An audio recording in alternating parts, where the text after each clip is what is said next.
Bonjour, bien-aimés de cœur à cœur. Je vous salue encore dans le merveilleux nom de notre Seigneur Jésus et bienvenue dans sa rubrique Envie de rêver avec le pasteur Chantal. J'espère que vous avez déjà rassemblé votre monde, ça veut dire la petite famille, les amis, les voisins, les collègues. Si jamais tu es au bureau, tu peux très bien réserver ce temps avec les collègues et ensemble, nous allons crier au Seigneur, celui qui écoute les prières, celui qui ne ferme pas ses oreilles aux prières. Bien-aimé, s'il y a quelque chose dont tu peux être sûr, c'est que Dieu entend nos prières. Et n'oublie pas, chaque fois qu'autour de toi, il y a un sujet qui vraiment vient te chercher, n'oublie pas que dans cette plateforme, nous pouvons ensemble nous soutenir pour appeler l'intervention de notre Père, notre Dieu. Alléluia, au nom de Jésus, celui dont la main n'est pas trop courte pour pouvoir intervenir, celui dont les oreilles ne sont pas trop dures pour entendre, il entend nos prières. Et nous voulons déjà encore lui rendre gloire parce que il est notre Créateur, il est notre Père, c'est à cause de lui que nous sommes là, c'est son plan, nous sommes son rêve, il a réalisé son rêve au travers de nous. Alléluia, Seigneur, nous te bénissons et nous te rendons gloire en ce mois de juillet. Quelle grâce et quel privilège d'en arriver là, c'est parce que Seigneur, tu as encore des plans pour nous, tu veux encore faire des choses avec nous, Seigneur, tu nous comptes parmi les personnes importantes pour pouvoir réaliser ce dont tu veux faire encore sur la terre. Seigneur, que ton nom soit honoré, que ton nom soit magnifié. C'est au nom de Jésus que nous avons élevé la voix. Amen. Et oui, comme il est écrit justement dans ce psaume 126, chaque fois que Dieu agit dans nos vies, lorsque il libère, lorsque il exauce nos prières, ça paraît toujours comme dans un rêve et je vous assure, Dieu le fait toujours. Nous ne savons pas comment il fait, mais il est souverain, il est omniprésent, il est omnipotent, il fait des choses extraordinaires, il va encore nous surprendre, il va encore te surprendre. Alléluia, amen. Nous allons, avant de commencer justement à vous présenter le sujet de notre intercession aujourd'hui, nous allons chanter ce cantique. J'espère que tu le connais. Alléluia. C'est au milieu de toutes choses. Alléluia. Au milieu de toutes choses, c'est toi que je vois, c'est toi que je vois. Oui, Jésus, au milieu de tout problème, c'est toi que je vois, c'est toi que je vois. Oui, Jésus, au milieu de toute tempête, c'est toi que je vois. Jésus, c'est toi que je vois. Il y a la puissance dans ton nom, Jésus-Christ. Il y a des miracles en ton nom. Lorsque je lève mes prières vers toi, c'est toi que je vois. Jésus, c'est toi que je vois. Au milieu de toutes choses, c'est toi que je vois. Jésus, c'est toi que je vois. Il y a la puissance dans ton nom, Jésus. Et les miracles arrivent en ton nom. quand je lève ma voix vers toi, c'est toi que je vois. Jésus, c'est toi que je vois. Oui, bien-aimé, lorsque nous élevons nos voix vers notre Père, c'est lui, c'est Jésus que nous voyons parce qu'il y a des miracles qui se font en son nom. En son nom, bien-aimé, tout peut s'arranger et tout s'arrange. En son nom, tout s'arrange. Pas peu, en son nom, tout s'arrange parce qu'il est la solution. Alléluia. Tu es la solution, Jésus. Tu es la solution, Jésus. Jésus, tu es notre solution. Tu es notre solution. Tu es notre solution, Jésus, mon roi. Tu es notre solution, Jésus, tu es notre solution. Jésus, tu es notre solution, Jésus. Comment ne pas t'élever, Jésus? Comment ne pas t'adorer, Jésus? Oui, comment ne pas t'adorer? Comment ne pas t'adorer? Comment ne pas t'adorer, Jésus?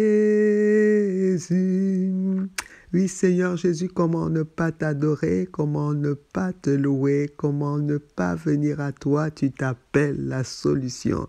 Et encore pour ce jour, en ce mois de juillet, tu es la solution pour tous, Seigneur. Comment ne pas venir à toi, comment ne pas te louer en toutes choses, Seigneur, tu as la réponse et nous voulons encore te rendre toute la gloire et appeler ton règne, Seigneur, dans cette plateforme, dans Cœur à Cœur, et nous voulons encore te bénir, Père, pour le pasteur Nathalie que tu utilises afin, Seigneur, que ces moments d'intercession, ces moments ensemble puissent être possibles. Alléluia, amen. Donc, nous allons rentrer maintenant dans la vie d'un couple, la vie d'Axel et d'Armand. Amen. Ils se sont mariés il y a de cela 5 années et voilà, Axel est parti de son foyer et croyez-moi, c'est Darmon qui est très très très mal. Darmon se refuse à parler à quiconque, il s'est enfermé dans sa maison à tel point que les parents de Darmon s'inquiètent. Et Darmon ne veut voir personne.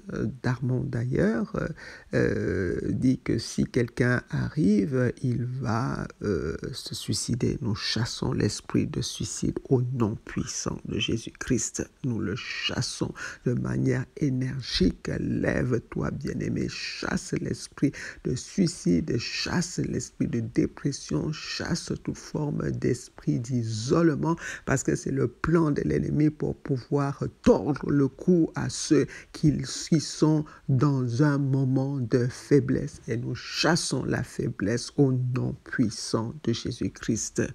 Amen. Alléluia. De quoi s'agit-il? Donc, Axel et Darmon sont mariés depuis environ près de 5 ans. Et Axel est parti. Alors, on a cherché à savoir, la famille a cherché à savoir parce que Darmon était complètement injoignable. Évidemment, Axel n'a pas tellement donné signe de vie non plus parce qu'elle ne voulait plus rien savoir. Et de quoi s'agit-il? Ils sont mariés effectivement depuis plus de 5 ans et Darmon paraît un peu narcissique comme mari. Axel a essayé de l'amener à vivre une vie normale, ça veut dire prendre en considération ce que elle, femme, de prendre ses idées. S'ils sont mariés, je crois qu'il y avait certainement eu un consensus, mais vous savez, la vie ensemble, lorsqu'on vit ensemble, on peut avoir des relations sans encore être marié, ça veut dire se fréquenter, se voir de temps en temps, autour d'un pot, mais on vit ensemble, il y a pas mal de choses qui ressortent, donc il s'avère que Darmon ne communique pas beaucoup, ce sont ses points de vue qui doivent être pris en considération.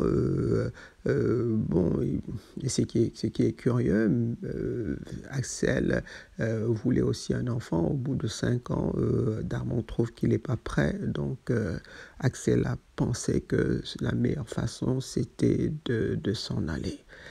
Et la sœur de Darmon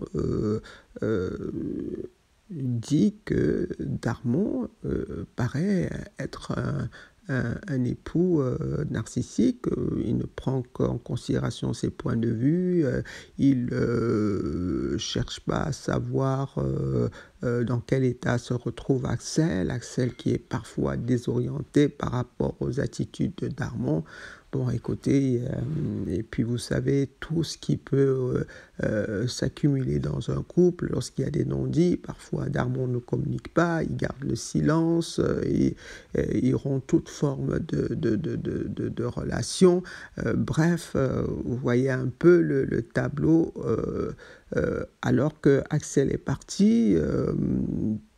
De prime abord, on pourrait incriminer Axel, mais il s'avère justement que la personne qui gérait d'une manière assez compliquée les relations, c'était Darmon. Quoique, bien qu'on ait relevé que Axel était une femme de tête, donc les gens pensaient que les problèmes viendraient d'Axel, mais compte tenu de ce qui se passe, il paraît que Darmon en est le responsable. Donc, bref, voilà en gros ce qui se passe. Donc, voilà encore un couple. Aujourd'hui, c'est le monsieur qui se sent mal. Bon, on n'a pas encore vraiment discuté avec Axel, hein, d'après les personnes qui ont donné ce sujet de prière. Mais ce couple a besoin que nous puissions prier. Et c'est encore un point de contact pour tous ces couples qui se forment, pour les problèmes qui arrivent dans les couples des jeunes. Et parfois, et de plus en plus, les jeunes, ils essaient de résoudre leurs problèmes par la séparation. Mais ce n'est pas le plan de Dieu, parce que Jésus, vous savez, Jésus est vraiment est là pour l'unité. Il est notre Père, il est notre Dieu, il est notre Seigneur. Et ce qu'il nous a toujours appris, c'est l'unité. C'est l'unité dans la foi, l'unité dans la famille, l'unité dans l'Église, l'unité. Pour Jésus, c'est vraiment l'unité. Et nous venons encore prendre autorité contre toute séparation, tout ce qui peut causer la séparation. Nous brisons cela dans le puissant nom de Jésus-Christ. Allons voir quelques passages de l'Écriture. Allons notamment dans Éphésiens 5, nous allons prendre le verset 23 et nous allons prendre le verset 24. Dans Éphésiens 5, au verset 23, la parole de Dieu déclare « Car le mari est le chef de la femme, comme Christ est le chef de l'Église, qui est, alléluia, qui est son corps. » Amen. Qui est son corps et dont il est le sauveur.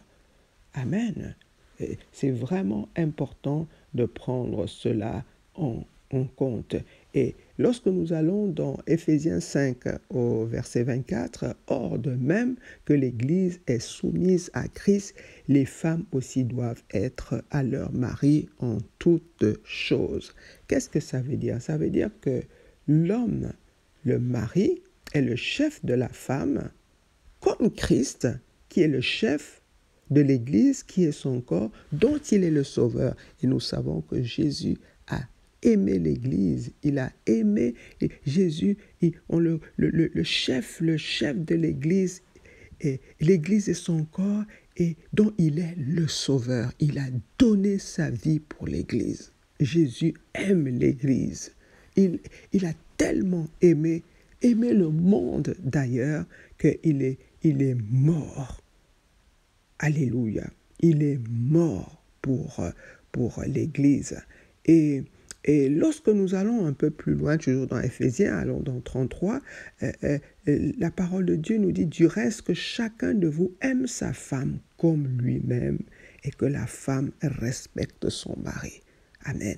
Donc la femme doit être soumise à son mari et la femme doit respecter son mari, mais c'est d'abord le mari qui donne la ligne de conduite par son amour. Dans son amour, l'amour amène la soumission. Amen, c'est important. Donc, Christ, on compare Christ au mari parce que Christ a tellement aimé, il en est mort. Donc, il aime l'Église comme lui-même. Quand l'homme doit aimer sa femme comme lui-même. D'ailleurs, l'Église, Jésus et l'Église forment un seul corps. Amen. Il est la tête, l'Église est le corps. Dans Jésus-Christ, nous sommes en Christ. Donc dans le mariage, on doit former un seul corps. L'homme doit aimer sa femme comme lui-même. Bien-aimés, nous voulons prier. Le premier sujet de prière, c'est la considération que les hommes et les femmes ont du mariage aujourd'hui. Si la parole de Dieu a pris l'exemple de Jésus, ça veut dire que le mariage est un symbole d'unité fort. Et lorsqu'on n'est pas prêt, on doit continuer à prier. Parce que lorsqu'on se retrouve à deux pour pouvoir gérer cela, si vraiment Christ n'est pas au centre, et c'est au travers de Christ qu'on peut comprendre l'importance du mariage. Donc, nous voulons prier afin que l'Esprit de Dieu puisse vraiment souffler dans la jeunesse, beaucoup dans la jeunesse aujourd'hui, la jeunesse, les jeunes adultes, afin que ce désir même de se marier vienne d'abord de l'union avec, de la vie, de la relation avec Christ. Parce que, bien aimé, je vous assure qu'on ne peut bien saisir la notion de mariage qu'à travers le Christ. Donc, considère, Christ a tellement aimé, l'Église est le corps de Christ, comme l'homme marié doit considérer sa femme comme étant son corps. À partir du moment où cette considération est au centre, les choses on peut mieux gérer la suite. Mais si l'homme considère toujours que oui, il est le fort, il est le chef, ça c'est bien, tout le monde concède ça. L'homme est fort, il est le chef de la famille, mais le chef de la famille doit aimer sa femme comme lui-même. Et par là, on peut bien comprendre la conséquence qui est la soumission. Mais si l'homme, justement, ferme toute considération, ne considère pas sa femme, pense que la femme, elle est soumise, ça veut dire la relègue à une personne inférieure, comme beaucoup le pensent, et ils ne le disent pas, mais dans leur manière de faire, on voit cela. Les choses ne vont pas bien se passer. Donc, nous avons vraiment besoin que l'Esprit de Dieu souffle un vent de compréhension afin qu'aujourd'hui, les gens réalisent que le mariage, c'est un symbole. Le mariage se fait au travers de l'amour. Et vous voyez, lorsqu'on va dans 1 Corinthiens 13, l'amour ne regarde pas à son propre intérêt. L'amour doit regarder à l'autre, doit considérer l'autre. Et c'est au travers de cela que le mariage peut se concevoir. Si on ne considère pas sa femme, on ne considère pas son mari, les choses sont perdues d'avance. Mais nous prions afin que l'Esprit de Dieu amène cette prise de conscience, que les hommes, les femmes, les jeunes reconsidèrent vraiment le mariage. Mais bien aimé, il y a un autre problème sous-jacent. Quand on discute, on parle un peu avec la sœur d'Armand, il s'avère que son père avait les mêmes attitudes vis-à-vis de leur mère. Donc, un père assez dominateur, la femme devait le suivre. Et bien que Darmon ait eu une autre expérience de vie, parce que bon, son père était en Afrique, donc on peut comprendre que dans le contexte africain, il y a certaines choses qui se passent. Mais vous voyez que malgré le fait que Darmon ait eu une autre expérience, la sœur s'est remémorée les attitudes de son père envers sa mère. Donc nous voulons couper ces liens. Ces liens jouent un rôle vraiment destructeur, parce que le jeune homme, la jeune fille a toujours en mémoire ce qui se passait à la maison. Donc, père, faisons attention. Mère, faisons attention à l'image que nous montrons de la vie commune à nos enfants. Faisons attention. Futur père, future mère, faites attention de tout ce qui se passe à la maison, parce que vos enfants en ont les stigmates. Et ces stigmates ont des conséquences ces stigmates sont lourds aujourd'hui. Faisons attention.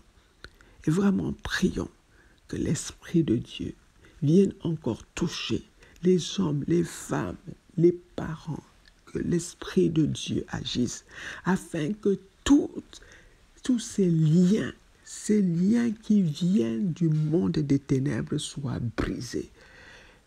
Le mariage est un lieu d'amour. Le mariage est un lieu de réconciliation. Le mariage est un lieu de paix. Le mariage est un lieu de gloire. Nous devons prier afin que l'Esprit de Dieu touche les hommes, que l'Esprit de Dieu souffle dans nos vies, souffle dans nos pays, souffle sur la terre, que les choses reviennent en ordre. Bien-aimé, quand il y a l'amour, tant qu'il n'y a pas d'amour, tant que la famille n'est pas solide, beaucoup de choses ne se résoudront pas, que ce soit au lieu de travail, que ce soit à l'école, que ce soit dans la rue, il y aura toujours tellement de désaccords. Mais la base, c'est déjà la famille. C'est la famille. Quel est le comportement qui est affiché dans les familles? Les enfants partent des familles avec déjà beaucoup de blessures qui généralement, ces blessures vont se répercuter dans leur vie. Mais nous venons au nom de Jésus briser tous ces comportements, briser, détruire tout ce qui cause encore ces blessures, tout ce qui cause l'égoïsme. Nous brisons au nom puissant de Jésus. Que l'Esprit de Dieu souffle, que les cœurs de pierre deviennent comme les cœurs de chair, les cœurs dans lesquels Jésus agit encore. Seigneur, nous te présentons les couples, nous te présentons les familles, Seigneur, là où il y a eu tellement de sujets de brisement, il y a eu des sujets qui ont brisé la vie, les expériences. Seigneur, agis au nom puissant. Nous crions à toi, Père, afin que tu touches les cœurs, afin que dans les foyers, Seigneur, tu touches les hommes, tu touches les femmes. Seigneur, parle à leur cœur. Parle à leur cœur. nous prions et nous venons détruire tous ces liens familiaux, toutes ces expériences. Nous détruisons leurs conséquences et nous ramenons les cœurs à l'obéissance de Christ. Nous ramenons les cœurs à Christ. Quelles que soient les forteresses d'éducation, de tradition, nous les brisons. Et Seigneur, nous voulons encore te dire merci parce que nous savons que tu es celui qui a tous les cœurs entre tes mains. Seigneur, touche les cœurs, ce qui ne rend pas gloire. Seigneur, toutes les plantes que tu n'as pas, tout ce qui n'a pas été planté par toi, Seigneur, déracine, afin que dans les familles, une nouvelle relation puisse s'installer, une relation basée sur l'amour. Seigneur, tu as tant aimé le monde que tu as donné ta vie. Seigneur, tu es le chef de l'Église parce que tu en es le sauveur. Que l'homme soit le chef de la famille parce qu'il est celui qui protège la famille. Donne la sagesse, Seigneur, à tous les hommes et que les femmes comprennent qu'elles doivent aimer, respecter leurs époux afin que le noyau familial soit fort. Seigneur, nous te disons merci parce que nous savons que tu es celui qui peut faire toutes choses. Rien n'était impossible. Lorsque nous venons à toi, Seigneur, nous avons l'assurance d'être exaucés. Merci, Seigneur, pour Axel. Merci pour Darmon, que tu remets ensemble. Tu leur permets de comprendre qu'ils sont là pour être unis et pour pouvoir montrer l'image de Christ. Et pour leurs enfants à venir, ils doivent montrer l'image de l'amour, l'image de Christ. Seigneur, nous te bénissons et nous te rendons toute la gloire parce que tu rends ceci possible. Au nom de Jésus, nous avons élevé la voix. Amen.